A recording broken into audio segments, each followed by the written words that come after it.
이게 교독한 이사야서 27장 1절부터 마지막 13절까지 말씀 중심에서 이스라엘의 회복과 하나님의 심판, 이스라엘의 회복과 하나님의 심판이라는 제목으로 하나님 말씀 증거하겠습니다.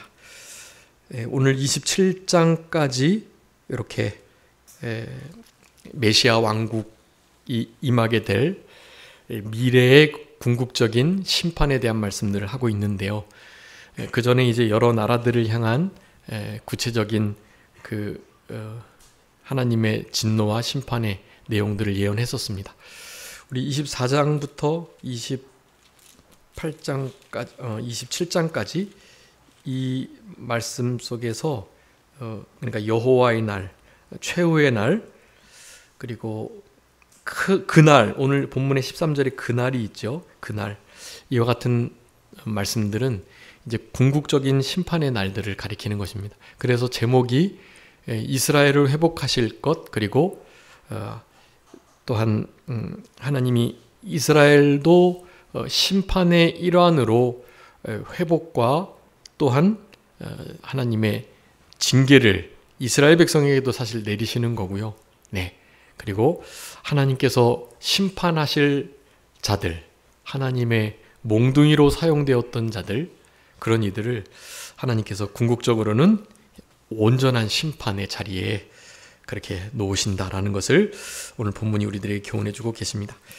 제가 이제 24장부터 계속해서 그 장들을 지금 사실 많이 그 중간중간 내용들이요, 참 요긴한 말씀들이 많은데 그런 말씀들을 나중에 좀 한번 모아서 이렇게 좀 말씀을 드려야 될 것 같고, 그러니까 이것은 좀 장래에 있을 궁극적인 심판에 대한, 그리고 하나님의 백성들을 향한 회복에 대한 말씀이니까 이런 말씀들 속에 실제로 성경 전체를 통해서 이렇게 살펴보고 더 풍성하게 이렇게 반증을 해야 할 중요한 말씀들이 아주 많아요. 우리가 이 마지막이 이제 이 심판의 때인데요. 이 심판의 때를 어떻게 살아갈 건가, 이런 말씀들 속에서 중요한 원리들을 많이 찾을 수가 있습니다. 사실은. 그래서 그런 말씀들을 좀 살펴봐야 되겠는데요. 일단 오늘은 여기 이스라엘은 결국 회복하실 것과, 그리고 하나님의 백성, 이스라엘 백성들을 함부로 대하고 잔인하게 대했던 그러한 이들은 그에 합당한 심판을 내리겠다라고 말씀을 하는 건데요. 오늘 지금 이제 1절에 보면 거기 리워야단, 꼬불꼬불한 뱀 리워야단, 그리고 용이라는 표현이 이렇게 나옵니다. 근데 이 말씀은 이제 욥기에서도 나오고, 시편에서도 나오고 그렇거든요. 리워야단을 뭐 다르게 해석할 것이 없습니다. 이것은 이제 그때 당시에 그 바다에 아주 어떻게 뭐 이름이 제대로 명명되지 않은 그런 크나큰 마치 괴물과 같이 생긴 물고기를 이 리워야단이라고 불렀어요. 이를테면 뭐 그 지하에 막 그 악어보다도 훨씬 더 큰 류의, 그리고 진짜로 이빨이 막 어마어마하게 나가지고 진짜 그 심해에 다니는 그런 물고기들 있잖아요. 그런 것들이 마치 용처럼 이렇게 뱀장어처럼 그렇게 긴 모습들을 하고 있기도 하고, 또 실제로 악어처럼 아주 그 뒤 꼬리가 힘이 있어가지고 그렇게 생물학자들도 명명하지 못했던 그런 괴물과 같은 특별히 바다 동물을 이 리워야단이라고 불렀던 것입니다. 그래서 이 날렘뱀 리워야단은 이때 당시에 가장 아주 이렇게 세력이 강한 아수르 나라를 의미하는 거예요. 그리고 그것을 설명하면서 곧 꼬불꼬불한 뱀 리워야단이다, 그렇게 말을 했는데요. 이 꼬불꼬불한 뱀 리워야단은 꼬불꼬불하니까 사실 그 리워야단이라는 동물의 길이도 제대로 알 수 없고, 이게 쭉 펴지면 어마어마한 표면적을 가지니까요. 꼬불꼬불하다는 것은 아주 간교하고 또 제대로 그 규모조차 판단할 수 없는 정도로 그렇게 좀 모호한 그런 나라들을 가리키는 건데요. 그것이 바로 바벨론이라고 할 수가 있겠습니다. 날렘뱀 리오야다는 아수르, 꼬불꼬불한 뱀 리오야다는 바벨론. 이 바벨론과 아수르가 이때 당시에 이제 아주 제국을 형성하는 그런 나라들이었던 겁니다. 이 아수르가 먼저 대제국을 형성했고요.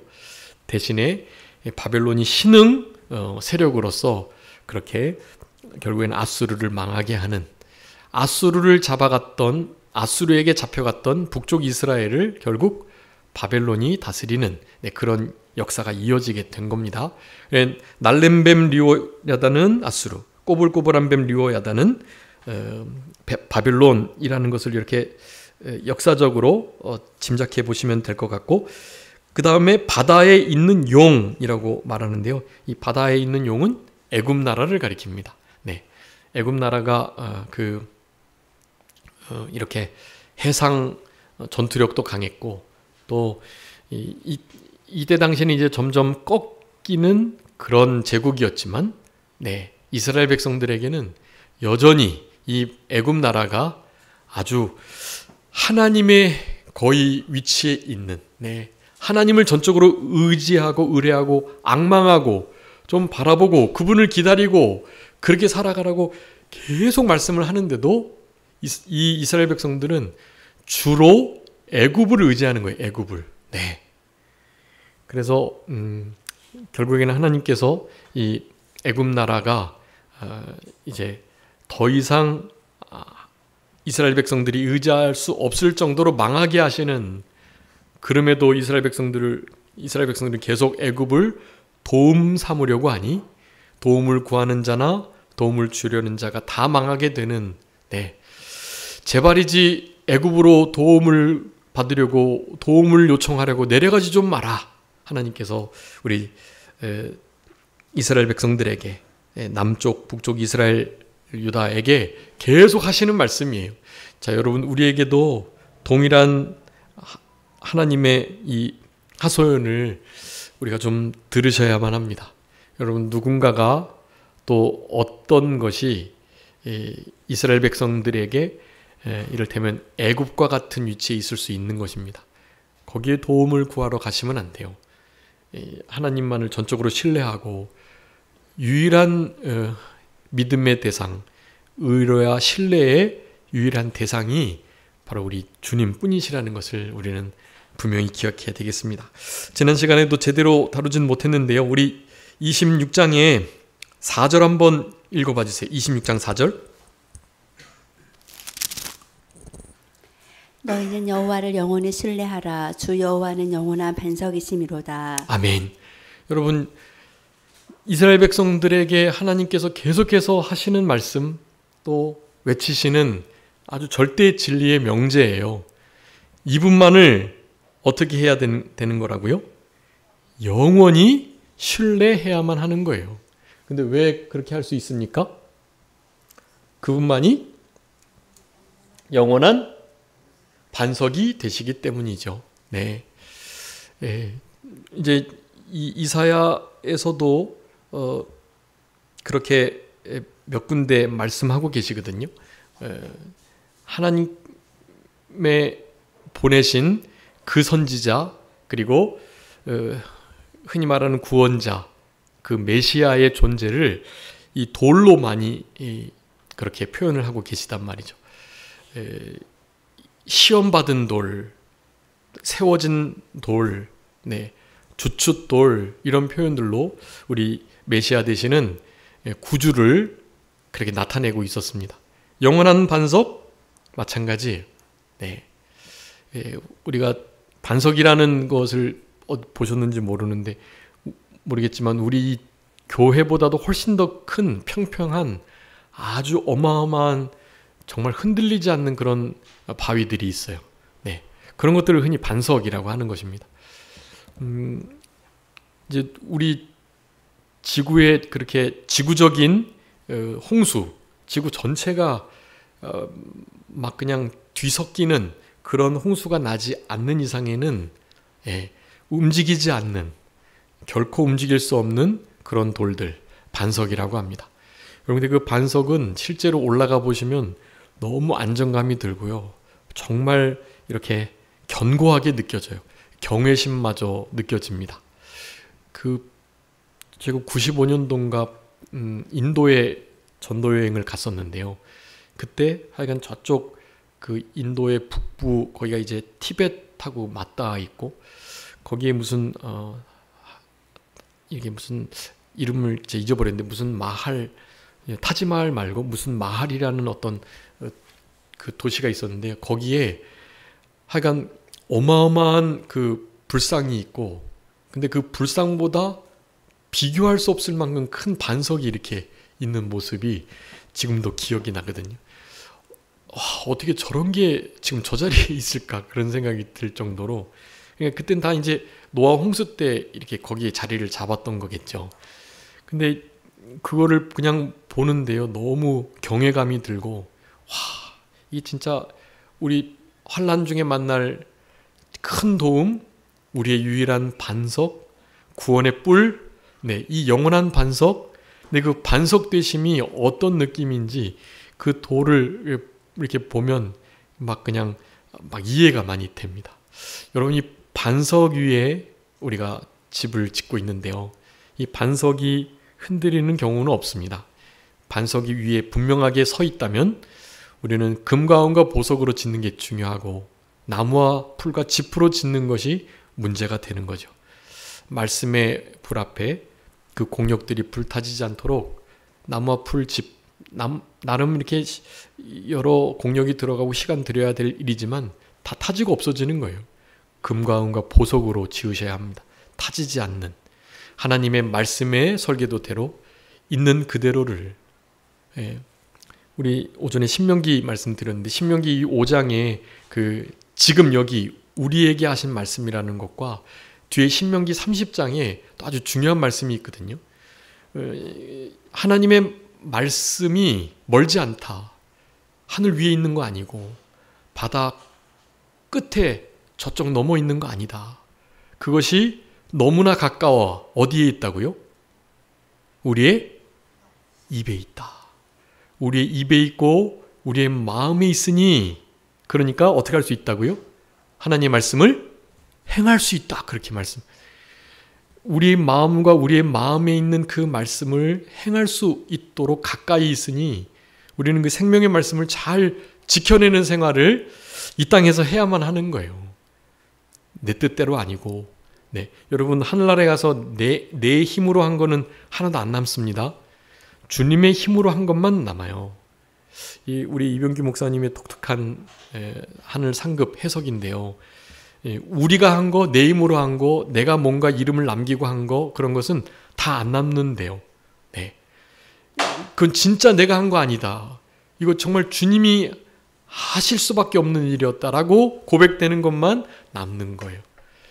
실제로 그럴 것 같습니다. 우리 이제 하나님의 공로의 법칙이 이제 우리의 노력이 나름 들어가는 것을 하나님의 상급과 기업으로, 우리의 성숙함으로, 성숙의 열매로 갚아주시는 것은 분명한데요, 여러분, 그것마저도 내가 노력하고 내가 힘쓴 것, 그것마저도 누구의 것으로요? 주님의 것으로 돌리셔야 되는, 주님이 나에게 그렇게 할 수 있도록 하셨다라고 해야 되는 거예요. 그게 신명기 8장에서 하시는 말씀이거든요. 우리가 재물을 얻을 능력을 가지고 우리가 그 재물을 얻고 힘써서 땀 흘려서 취하고 노력해서 얻었어요. 그럼에도 불구하고 그 재물을 그렇게 얻도록 하는 능력은 누가 주셨다? 그 주님이 주셨다는 거예요. 너희가 재물 얻을 능을 나에게 받았기 때문에 그 능력을 사용해서 너희들이 얻었으니, 결국 따지고 올라가면 우리의 것으로 된 게 아니다. 사도 바울은 그걸 깨달았던 거예요. 그래서 뭐라고 고백을 합니까? 나의 나 된 것은 오직 하나님의 은혜. 그냥 오로지 하나님의 은혜인 거예요. 내가 무언가를 잘해서가 아닌 거예요. 얼마나 사도 바울 고통 많이 당했습니까? 그런데도 그거 다 자기가 나름 열심히 인내하고 참고 내 신앙의 어떤 정도와 경건함에 따라서 내가 그렇게 했다고 말하지 않는 거거든요. 그 진실한 고백이어야 해요, 그게. 그리고 뭐 겸손한 척하는 것 아니고 그게 진짜거든요. 그러니까 그런 거는 남는 거예요, 하늘에. 그런데 내가 뭔가를 해서 하나님이 도와주셨지만 그래도 내가 나름 힘 좀 썼지. 내가 좀 희생한 바가 있고 뭐 신인 협력, 원래 구원 이루어가는 부분은 우리가 함께 하나님과 해나가는 거 아니야? 나도 나름 힘쓰면 희생한 게 있지? 라고 생각하는 순간 그것은 남지 않는다. 진짜 하나도 나된 것이 없는, 그거 내가 나름 좀 이렇게 했다라고 하는 것이 없는, 여러분 그것만 남는다는 것을 여러분 기억하시고 모든 공로를 다 하나님께 돌리시고, 우리 양심이 증거하잖아요. 죄 짓는 것은 어떻게 해요? 내가 실수해서 내가 연약해서 죄 짓는 거고, 잘한 것은요 주님이 힘 주시고 능력 주시고 도와주시고 불쌍히 여겨주셔서 잘하게 된 거잖아요. 그 능력 내가 노력해서 얻은 것 아니고 주님이 허락해 주신 거잖아요. 여러분 그것을 인정하면서 생활하는 것이 무엇보다 중요한 것입니다. 그럴 때 내 입에 있는, 마음에 있는 그 말씀 충분히 행할 수 있다고, 그럼에도 그것은 나의 행함이 아니다고 고백할 수 있는 상태가 되는 것입니다. 그게 좀 사도 바울이 요구하는 그런 진짜 겸손, 하나님의 은혜를 본질적으로 깊이 깨닫고, 하나님의 나라의 상급이 하나도 소실되지 않을 수 있는 아주 중요한 신앙의 태도다라고 할 수가 있겠습니다. 그래서 하나님의 말씀을 잘 준행하고 또 그 말씀을 따라 행하는 것이 아주 중요한데요. 반석 위에 우리의 영적 성전, 신령한 건축물을 잘 지어내는 것, 우리 성도님 한 사람 한 사람이 함께 지어져가는 성전인 것입니다. 에베소서 5장에 그렇게 한 사람 한 사람이 하나님의 나라를 이루는 그런 구성물로서 그렇게 함께 지어져가는 성전이 되어야 되는데요. 중요한 것은 하나님의 성경의 설계도대로, 그 말씀대로 순종하는 것이 중요하다. 그 말씀을 준행하고 순종하는 것은 실제로 우리의 능력과 힘으로는 할 수 없다. 주님이 늘 도와주시고 불쌍히 여겨주셔야 가능한 것이니 주님께 도움을 힘입고 우리의 약한 그곳에 주님의 능력이 머물므로 약한 그곳에서 진짜 강함이 되는, 우리가 무엇을 했다고 양심상 진짜 말할 수 없는 그런 신앙의 삶을 살아내는 것이 아주 중요하다는 거, 여러분 그 상태로 반석 위에 이렇게 건축을 해나가는 그 토대가 되는 그 반석이 그냥 반석이 아니라 오늘 본문에 의하면 어떤 반석이다고요? 영원한 반석이 되기에 우리는 다른 것 신뢰하고 쳐다보고 의지하고 바라고 앙망하지 않아야만 하고, 오직 영원한 반석 되시는 누구만을요? 영원한 우리 주님을, 그분만을 영원히 신뢰하고 의지해야만 하는 것입니다. 영원히 신뢰할 대상은 영원한 반석일 수밖에 없는 거예요. 여러분 반석은 당연히 누구를 가리킨다고요? 예수 그리스도를 의미하는 것입니다. 반석에 여러 그 증거 말씀들이 있지만 히브리서에도 우리 산돌, 베드로서에 산돌도 나오고요. 근데 그 중에 가장 핵심적인 것이 우리 고린도전서 10장 말씀이거든요. 한번 읽어봐 주세요. 10장 4절. 고린도전서 10장 4절.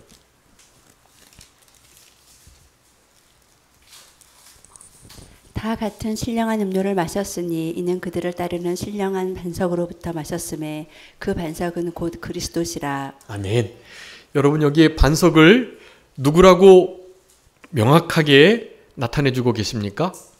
반석은 누구시다? 곧 그리스도이시다. 근데 그 반석은 신령한 음료를 내는 신령한 반석이에요. 근데 그 반석의 특징은 뭡니까?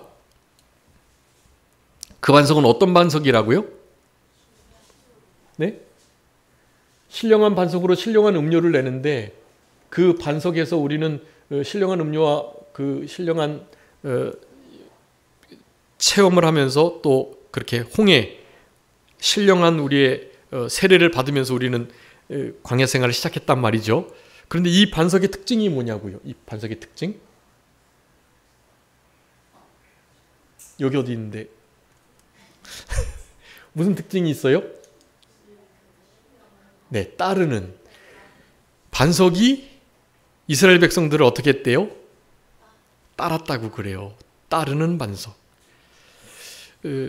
이스라엘 백성들이 반석 있는 곳에 멈춰가지고 우리 모세를 통해서 반석을 때리거나 명해서 물이 났죠. 그런데 성경에서는 그 반석이 신령한 음료를 내는 신령한 반석이라고 말하면서 그 반석이 곧 그리스도이심을 그렇게 분명하게 명명하면서 그 반석이 어떤 반석이라고요? 우리들을 따르는 반석이었다라고 말하는 거예요. 여러분, 이게 참 은혜인데요. 우리가 마치 그곳에 반석이 있어서 물을 낼 곳이라고 짐작하면서 간 것이 아닌 것처럼, 어디에 가서 반석을 만나는 것이 아닌 것처럼, 사실은 우리가 신령한 음료를 마시고 우리 예수님의 찢기신 떡을 의미하는 매일마다 내려지는 그 만나를 늘 먹으면서 분명히 잊지 않아야 할 것을 이렇게 말해주고 있는 거예요. 사실은 그 반석이 우리를 뒤따르셨다고 말하는 것입니다. 그러니까 은혜인 것입니다. 은혜. 다 은혜예요. 광야의 모든 길은 다 은혜의 길. 물론 고난의 길이었지만 예수님조차도 고난을 통해 순종함을 배워 온전함에 이르셨으니까 우리는 더할 나위 없이 고난 받아야죠. 우리의 가는 모든 길이 주님이 남겨주신 그 고난의 자치 이미 분명하니까 우리의 모든 길은 고난으로 점철된 인생길을 걸어가게 되는 것입니다. 고난과 아픔이 없으면 그것은 그리스도인의 하나님의 자녀로서의 우리 예수님의 제자로서의 길이 아닐 가능성이 아주 높은 거예요, 사실은. 네. 그러니까 당연한 것처럼 여기시고 우리의 삶 속에 뭔가 고난이 있다? 그것은 우리 주님께서 우리를 따르시면서 신령한 음료와 우리를 향하신 그분의 이 너무나 한량이 없는, 변함이 없고 끊임없는 그 사랑을 그렇게 나타내 주시기 위하여서 우리를 그렇게 광야의 길을 걸어가게 하신 것이지, 우리를 낮추시고 시험하셔가지고 그 모든 광야의 여정 속에서 우리를 겸손케 하시고 계속 불순물을 제거하시고 그렇게 벼르고 두드리시고 때려서 우리로 하여금 진짜 하나님의 자녀답게 좀 만들어지게 하시려고 그 일을 주셨다라는 거예요. 그래서 그것을 우리 신명기 8장에서 뭐라고 말씀합니까? 우리를 시험하시고 낮추셨는데 망하라고 하신 거 아니고요. 어떻게 주셨다고요? 많이 말씀드렸는데 신명기 8장 16절인가요? 내 조상들도 알지 못하던 만나를 광야에서 내게 먹이셨나니 이는 다 너를 낮추시며 너를 시험하사 마침내 내게 복을 주려 하심이었느니라. 아멘. 여러분, 마침내 어떻게 해요? 복 주시려고요. 우리 주님의 마침내는 복이에요. 복. 그래서 세상의 소망은 송곳 소망, 하나님의 나라의 성도들의 소망은 나팔 소망이라 그러잖아요. 이 세상 사람들은 처음에는 되게 굵은 것처럼 보이다가 나중에는 송곳처럼 조그매지는 소망, 결국에는 딱 지옥의 탁에서 꽂히는 소망인 거고요. 우리 믿는 자들의 소망은 나팔 소망. 처음에는 좀 좁은 듯하지만 점점 커져가지고 나팔의 그 소리 나는 그 둥그런 넓적한 그런 것처럼 막 확장되는, 네, 그런 소망, 우리 나팔 소망인 것입니다. 소망이 없는 것처럼 여겨져도 우리는 주님의 우리를 향하신 이 변함없는 진리의 말씀, 이 계획을 가지고 계시다는 것을 잊지 말고, 좀 어렵고 힘들고 우리가 낮춰지고 뭔가 좀 고난이 있고 슬픔이 있어도 네, 마침내 뭐 하실 것이니까요? 복 주실 거니까 우리는 그 믿음 가지고 이 험악한 세대를 살아가는 것입니다. 네, 마침내 복 주시는 그 하나님께서 그냥 우리를 내버려 두시는 게 아니에요. 신령한 위대한 영원한 반석 되시는, 영원히 신뢰할 만한 그 반석이 어떻게 하고 계시니까요? 우리를 따르고 계시니까요. 네, 그러니까 우리는 그분의 뒤따르시는 그 위대한 보호하심과 도우심을 힘입으셔가지고 어떠한 길이든지 잘 걸어갈 수 있다라는 것을 여러분 생각할 때, 여러분 이와 같은 우리 이사야 26장의 이 4절의 말씀을 가지고 살아간다면 이제 오늘 27장에서 이스라엘 백성들이 회복이 될 것은 당연한 일이고, 근데 이스라엘 백성들 중에서도요, 사실 이 참된 회복에 참여하지 못하는 이들이 많아요. 네, 믿는다고는 하면서 사실은 이방 백성들이 받게 되는 그런 진노의 심판을 또한 함께 받게 되는 이들이 많다라는 겁니다. 그게 안타까운 일인 거예요. 구원은 잃어버리지 않죠. 그런데 모든 상급을 다 잃어버리는 거예요. 뺏기는 거예요. 구원을 이루어갈, 영원에 삼켜질, 이 사망에 썩어 없어질 것들이 아주 영원한 것에 삼켜져야 되는데 삼켜지지 못하고 진짜 그냥 썩어 없어지는 거예요. 구원을 이루어가는 재료로 사용이 돼야 되는데, 다른 사람을 사랑하고 내 구원을 이루어가고 신앙 인격이 만들어지고 이런 일들로 쓰여야 되는데 못 쓰이는 거예요. 돈이나 시간이나 나의 은사나 내가 가지고 있는 여러 가지 달란트가 구원을 이루는데 사용이 안 되는 거예요.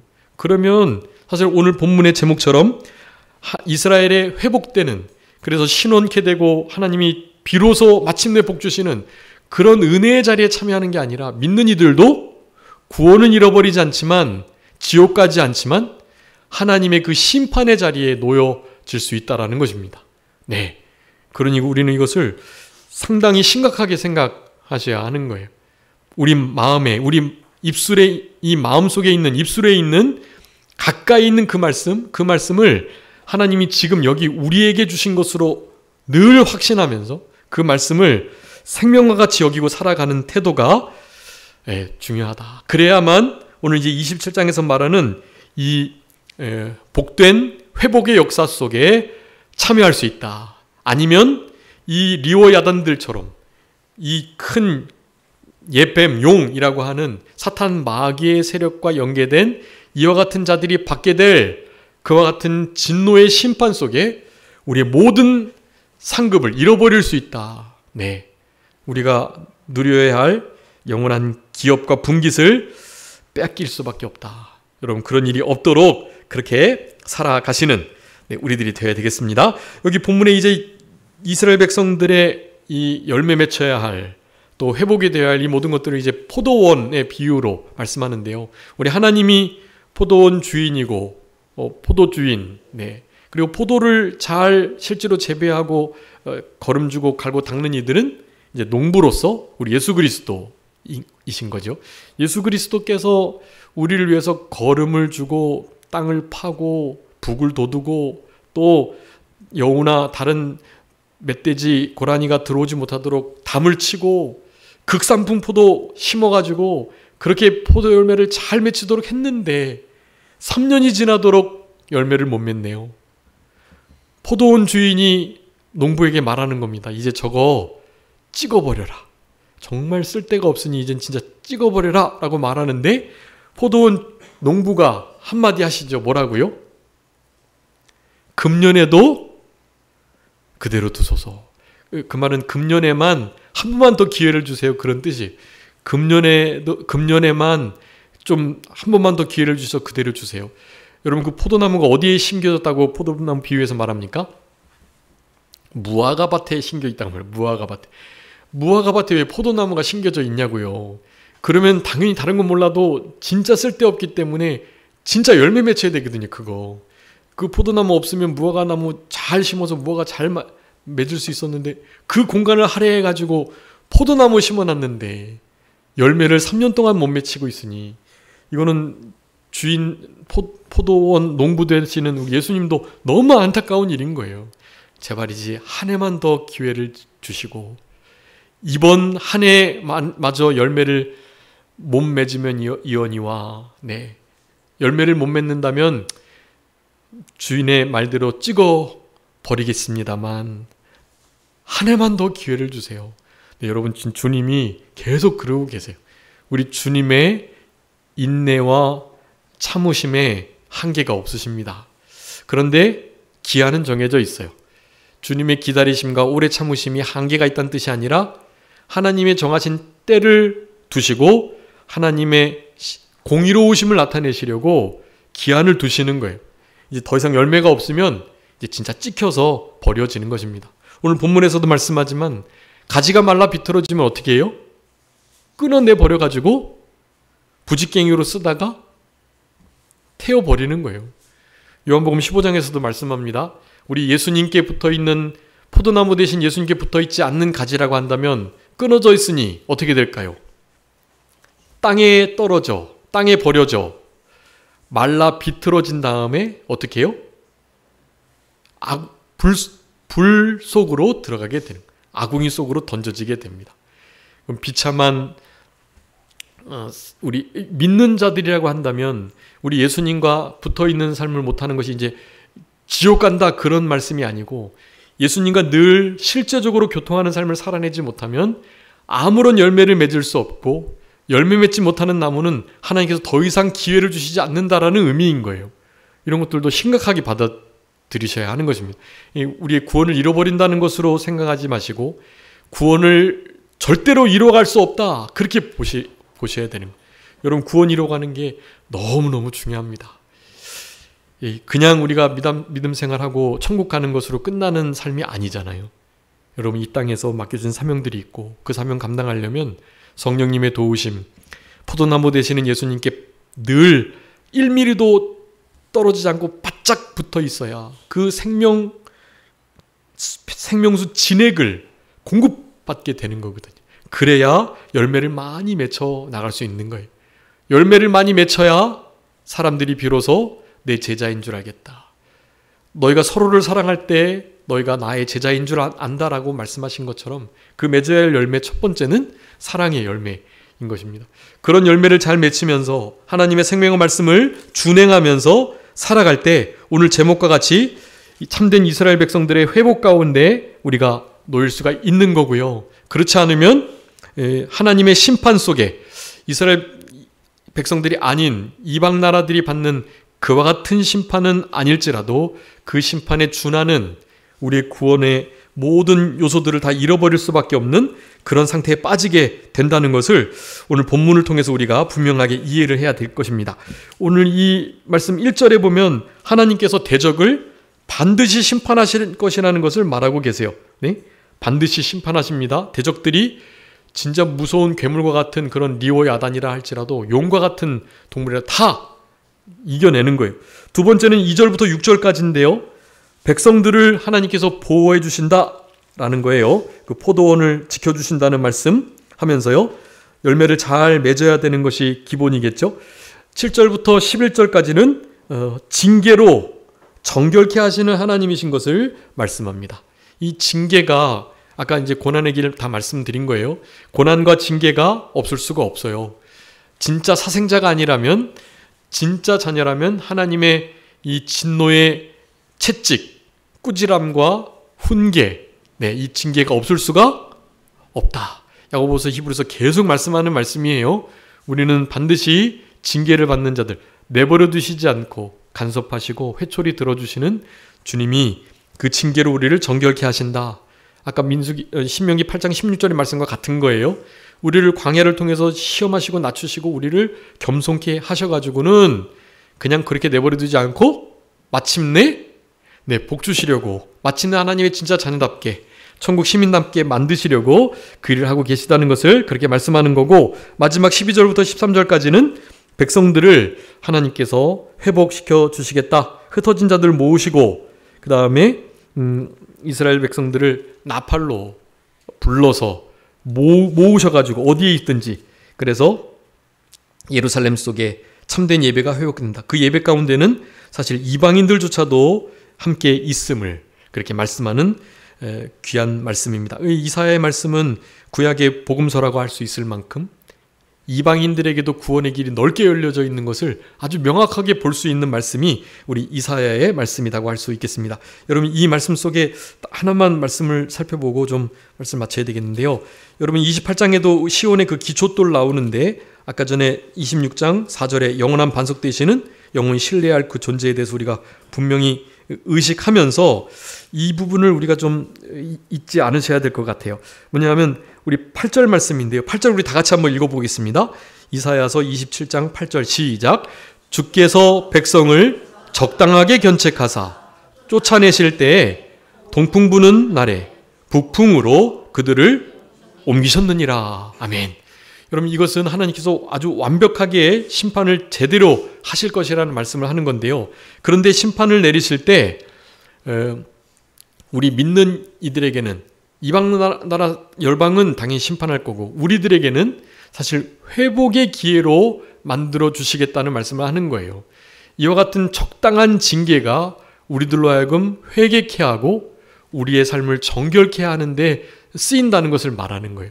여러분, 근데 이것이 우리에게 너무나 안정감을 주는 복된 말씀입니다. 여러분, 주님께서 견책을 하실 때 어떻게 견책하신다고요? 네, 적당하게 하신대요. 적당하게. 이거 만약에 견책을 받는데 지나도록 받으면 어떻게 될까요? 나는 하나님 안 계셔도 돼. 이러면서, 이런 하나님이라면 난 안 믿겠어. 이러면서 튀어나가면 안 되잖아요. 진짜 적당하게, 가장 우리의 믿음에 맞게 시험당할 즈음에 어떻게 해요? 네, 피할 길을 주시고 감당치 못할 시험을 주시지 않고 그렇게 우리를 이끄시는 분이. 여러분, 우리나라 말 중에 진짜 어려운 말이 적당한 거 아시죠? 적당히. 얼마큼 줘? 적당히 줘. 적당히 얼만큼요? 적당히 얼만큼요? 정확하게 수치를 좀 말해야죠. 이거 좀 적당히 해라. 얼만큼 하라는 거예요. 정확하게 수치를 좀 해주는 게 좋습니다. 적당히. 정말 어려운 말인데요. 우리 주님께는 적당히가 어려운 게 아닙니다. 우리를 가장 잘 아시니까요. 우리의 가장 필요한 만큼만, 채찍질도 아프게 하는 것도 반드시 아프게 하셨다가 싸매어 주시는 분이시니까 우리 걱정 말고 주님이 주시는 이 견책을, 이 책망을 좀 순히 받는 그런 우리들이 되어야 되겠습니다. 여러분, 이 미가서 6장 9절 또 욥기서 28장 28절에 보면 여호와를 경외하는 것은 이 명철, 아주 완벽한 지혜인데요. 특별히 미가서 6장 9절에 그렇게 말해요.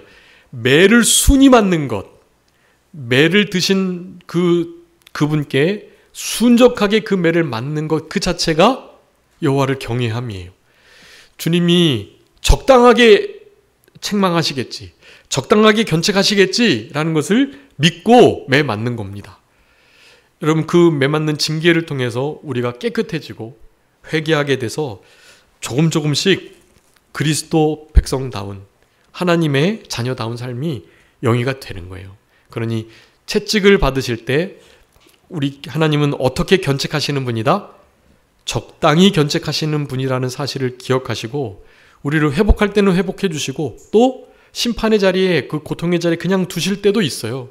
그럼 그 두시는 것을 순히 받으시고 우리에게 견책하시고 징계하시는, 징계의 몽둥이를 드신 그분의 손길을 우리가 바라보면서 우리에게 가장 적당히 주셨다는 것을 의심하지 않으면서 그렇게 남은 때를 살아가는 우리들 되셨으면 좋겠고, 하나님의 경책하시면 욥기 말씀하고 느헤미야 많이 말씀하고 계세요. 하나님이 우리를 경책하시는 것은 우리가 범한 죄보다 항상 어떻다?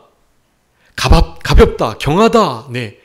하나님의 채찍질과 꾸지람은 우리가 범죄에서 징계받을 만한 그 모든 죄악된 일들보다 가볍다, 경하다. 우리 주님이 우리를 아시기 때문에 그리 하시다는 것을 기억하시면서 징계를 순히 받는 우리들의 남은 생애가 다 되셨으면 좋겠습니다. 기도하겠습니다. 살아계신 우리 아버지 하나님, 은혜와 사랑을 진심으로 감사합니다. 이스라엘 백성들은 회복하여 주시고 포도원을 지켜주시며 징계를 통해서도 우리를 깨끗게 하시는 하나님이신 것을 이 시간에도 우리들에게 교훈하여 주시는 아버지 하나님, 하지만 이스라엘 백성들이 아닌 하나님을 대적하고 하나님을 멸시하며 하나님이 어디 계시느냐 미련한 말을 했던 많은 이방 나라들은 비록 하나님의 백성들을 때리는 몽둥이로, 회초리로, 그 도구로 사용되기는 했으나 하나님께서 그 도구로 사용되었던 그 이방 나라들을 하나님이 하나님의 백성들보다 더 많이 회초리질하면서 그렇게 징계하시지 않겠느냐? 우리 하나님께서 말씀하시는 이 마음을 우리가 이해하면서 이방 백성들이, 하나님을 모르는 백성들이 받는 하나님의 그 준엄하신 심판 아래 놓이지 않을 수 있도록 아버지 하나님 저희들의 삶을 이끌어 주시기를 간절히 바라옵고, 연약하고 부족한 저희들에게 날마다 징계하시고 채찍질, 훈계하시고 꾸지람하시는 우리 하나님께 감사드리옵고, 그 모든 채찍과 꾸지람이 우리들에게 참된 지혜를 가져다 준다는 이 복된 진리의 말씀을 생각하며, 참된 지혜는 여호와를 경외함, 완전한 지혜가 여호와를 경외함에 있음을 우리가 분명히 깨닫고, 하나님께서 정하신 매를 순위 받는 것이 또한 경외임을 깨달아서 우리가 지금 당하고 있는 여러 가지 일들이 하나님의 우리를 향하신, 우리를 정결케 하려고 하시는 책찍질이심을, 담금질이 됨을 기억하고 이 모든 일들을 순히 받을 수 있는 그런 지혜로운 삶을 잘 살아갈 수 있도록 아버지 하나님 은혜 베풀어 주옵소서. 하오나 진노 중에도 긍휼을 베풀어 주셔서 우리에게 한 번 더 기회를 주시고 도와주시고 불쌍히 여겨주신 은혜를 허락하여 주시기를 간절히 바라옵고, 그저 모든 것 주님께 맡기오며 살아계신 예수 그리스도의 이름으로 기도 올리옵나이다. 아멘.